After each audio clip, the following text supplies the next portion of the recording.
जय श्री कृष्णा दोस्तों, मेरे चैनल पे आप सभी का स्वागत है।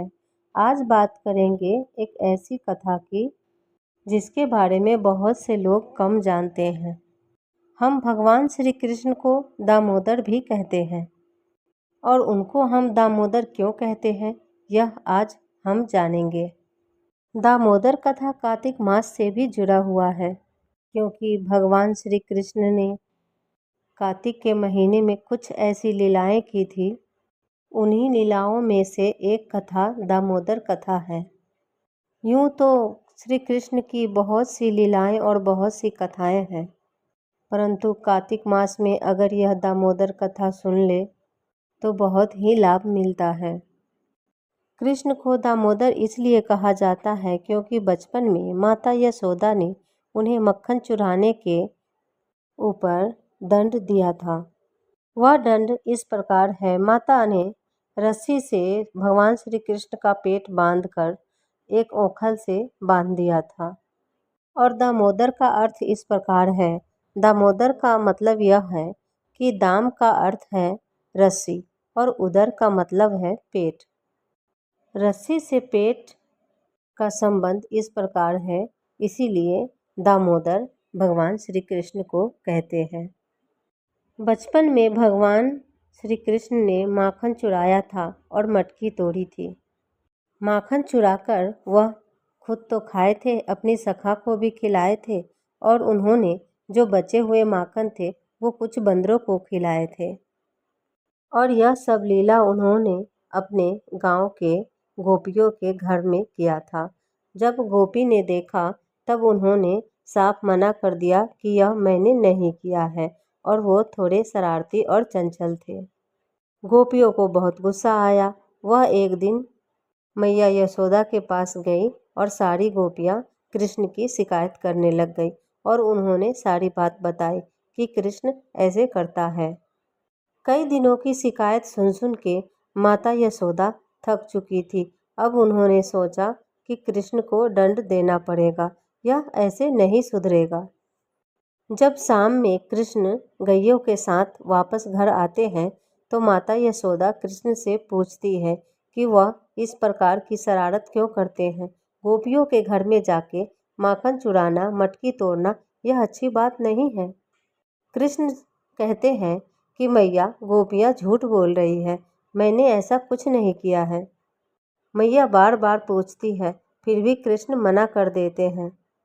मैया फिर से दोबारा पूछती है, कहती है कृष्ण सच बताओ, नहीं तो मैं तुम्हें दंड दूंगी।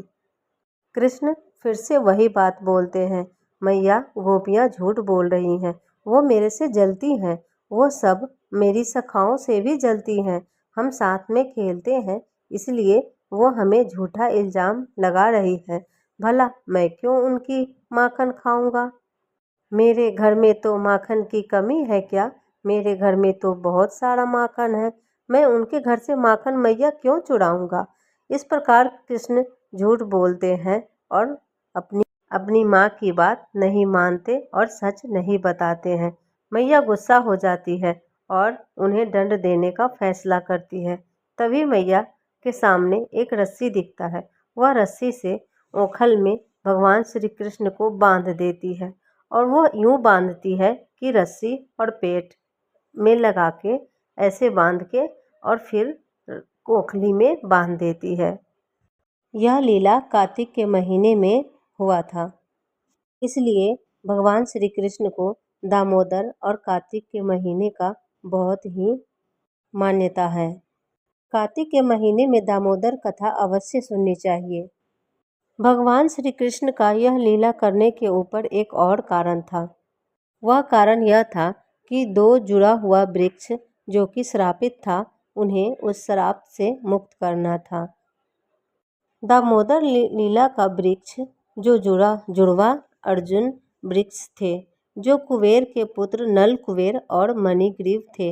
उन्होंने नारद मुनि के श्राप के कारण वृक्ष का रूप धारण कर लिया था और कृष्ण की लीला के दौरान ओखली से बंधे जाने के बाद कृष्ण ने इस वृक्ष को गिराया, जिससे वे अपने मूल दिव्य रूप में वापस आ गए।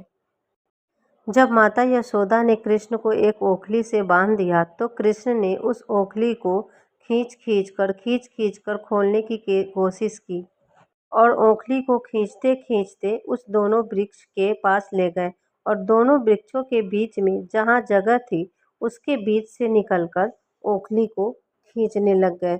ओखली से वह खुल तो गए और साथ ही दोनों वृक्ष भी गिर गए और इस प्रकार दोनों का श्राप पूरा हुआ और उन्हें मोक्ष प्राप्त हुआ।